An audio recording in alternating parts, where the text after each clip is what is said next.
got this new rig here, the Maverick Quantum Plus Flux. Looking forward to taking it out tomorrow. Just doing a few checks.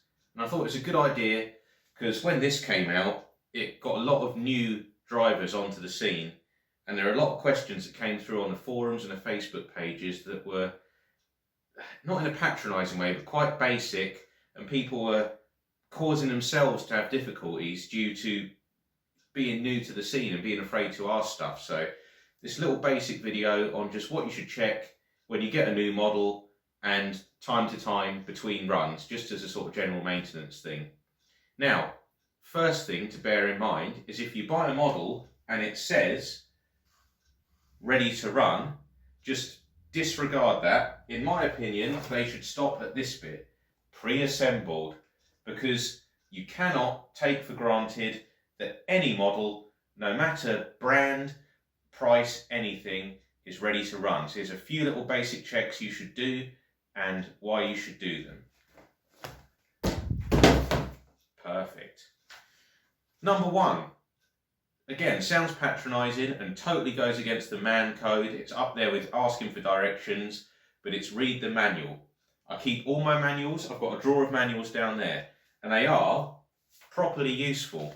There's so many questions got asked, say, with the release of this, I'm sure they'll get asked again, that were just in the manual, and it's basic stuff. I remember when this came out, both of these are supplied with the heatsink in a packet. Loads of people asking, what's this bit that comes in the packet? Why is my car running hot? Well, it's a heatsink. You put it on, it's a metal that absorbs the heat from the engine, and then the air can pass through the fins and it, disperses. That's what it does. The heat soaks into it and is dispersed away by the air travel.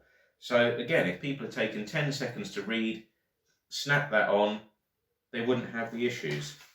The other great thing with manuals, you normally get a couple. So you've got one for this particular model, you get one for the handset. Again, questions come up. What do these buttons do? My vehicle's steering right. How can I solve that? It's all in this manual. You don't do any of that, you go out and crash it. Or what part do I need? Again, manuals. Exploded diagrams, fantastic. Nitro engine from nearly 20 years ago. There's my part numbers. Someone writes these and they must go home feeling as useful as a turn signal on a BMW. They really are good to keep. And if you spend a few minutes reading through, you'll answer a load of questions before you even get started. So that is my absolute top tip. Tip number 2 is just to give a really good visual check over the car, over all the nuts, bolts, anything like that. Make sure any that go into plastic are tight, but not too tight that they'll round, and any that go into a metal part have a bit of Loctite on. This is the sort of thing you want. Lock thread, the blue stuff. And what that does is it stops any metal to metal parts vibrating loose. So again, on these, there was a big issue with the servo steering arm falling off because it wasn't Loctited. Again, you go round, it needs about 24 hours to cure. So I've just done this, now I'm going to go use it tomorrow. But just go round and a little bit on the threads of anything going into metal, let it cure for 24 hours and it will stop stuff falling off. The most important things to do are, as a rule, steering servo screws to stop that falling out, and even more importantly, I'll come round with this, even more importantly, your pinion gear on your motor. Now, as you can see here, they've left a handy little cutout so you can actually get an Allen key in there, and if you do that, because obviously that rotates at crazy speed, that is one of the key things to have, because otherwise that will fall off, you'll lose drive and you'll spend 3 hours walking around the woods trying to find that, and that is not fun for anyone. So those, I'd say, are the most vital parts to Loctite.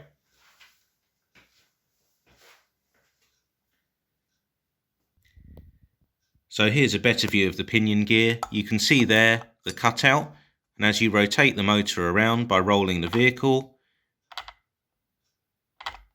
there, it lines up.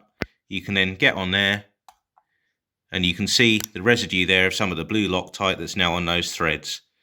Simple little job, but again, it's much easier to do at home in your nice garage or wherever you work rather than doing it in a muddy, grotty field. The other thing that's quite important is a decent set of tools.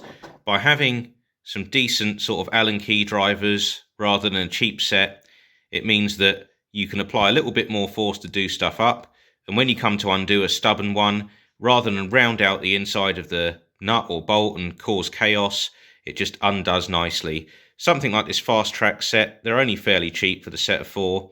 They'll do you for everything you need. I mean, a car like this is all Allen key hardware, and they just make your life a lot easier. Once you've had a visual check over the truck and you think that it's all right, it's not making any funny noises, everything's done up that needs to be done up, you want to get it up on a block of some kind. I'm using 2 wheels, as long as it doesn't impede the wheels moving and keeps them off the floor. And then we'll give it a little provisional check, just see that everything's doing what it's supposed to be doing. Now, these vehicles don't come with batteries. Some do, some don't. So what you do want to check is what battery connection you've got, because a lot of people rushed out for these, bought batteries, and they were trying to plug a square peg into a round hole. These ones come with Deans, also known as a T-plug. So in here, got my cheeky little battery, T-plug on it. Perfect. With any RC vehicle, before you plug in the battery or turn the vehicle on, you want to turn the transmitter on, because if this decides it wants to go full throttle, 2 seconds in, it will be one field across, buried in someone's Labrador, and you'll be like, what's going on? So always turn on your transmitter first. Have a quick look and make sure that any trims you've got are in a central position. That way, that's your base point. Turn it on, plug it in, find your on switch. It might be a clicky one, it might be a button. Done. Vehicle's alive. Also notice we've got all our rotating mechanism in the middle here. So this long battery wire that could get drawn in is tucked into this battery strap. Simple little things, you don't always think of it until you've had a costly mistake. So what I want to check first of all is that my wheels are now facing dead ahead, because I've turned the vehicle on. This is everything's neutral position. This looks fairly good, and again, if not, you'll have a trim on a controller that adjusts it slightly, which will be in your manual. With this one, it's up here and it's a digital one. So yeah, is the direction right? Because again, if you turn right and it goes left, you've got a button or a switch. Everything's different, but it will be in your manual. Perfect. Nice powerful servo, and I've got the right direction. Same with forward and reverse. Go gently forward because the tyres will balloon. It might look like they're off the ground now, but when they go tall and thin, it'll go scooting across the room. I've got forwards, double click. I've got backwards, perfect. When that's happening, you also want to check that all 4 wheels stop spinning at the same time, because if one locks up while the others are still spinning, it might mean you've either got a wheel nut too tight or something's binding. That's going to lead to premature wear or failure down the line. It just shows you that something's up. So go to sort of medium speed, just keep an eye on those wheels decelerating.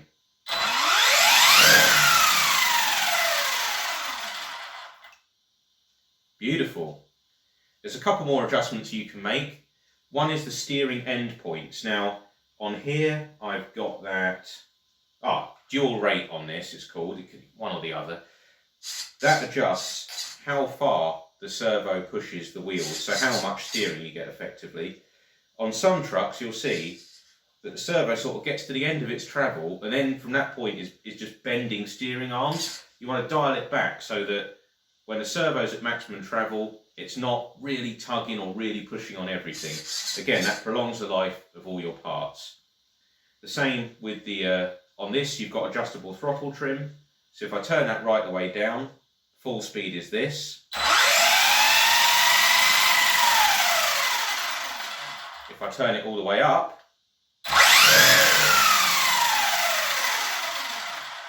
again, it's in the manual, but people are going, how come a car's so slow? It's supposed to do 30 and it's really slow. Well, that's it. You were bored, you were fiddling, you haven't read the manual. I just keep harking back to it, but You'd be amazed running a page or anything, the amount of questions that get asked that are very simple. So to me, I've had a check, it all works as it should. I know my spinny bits aren't going to go flying off because I've put some Loctite on them and they've got till tomorrow to set. I'm not going to shred my battery cable. Everything seems done upright. That is ready for a first run. Now, we could go more in depth with checking the level of shock oil, checking what fluids in the diffs, things like that. But I think we'll do a bit by bit series with anything that you guys ask for and some stuff that we think of on how to re-oil a shock, checking and changing diff fluids, what that does for the driving dynamics of the vehicle, LiPo storage, LiPo charging. Put some suggestions in the comments anyway.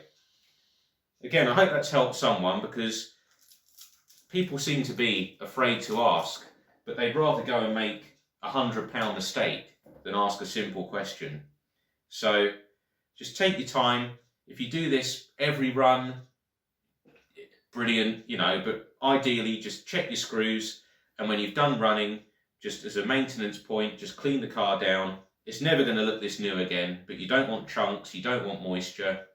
A little bit of WD on anything metal after a run can't go wrong.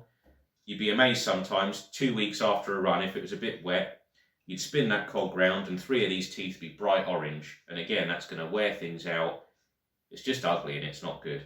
Right, that was my little video on out of the box checks. Both of these cars are now ready to go, and I absolutely cannot wait to go and give them a decent pasting tomorrow.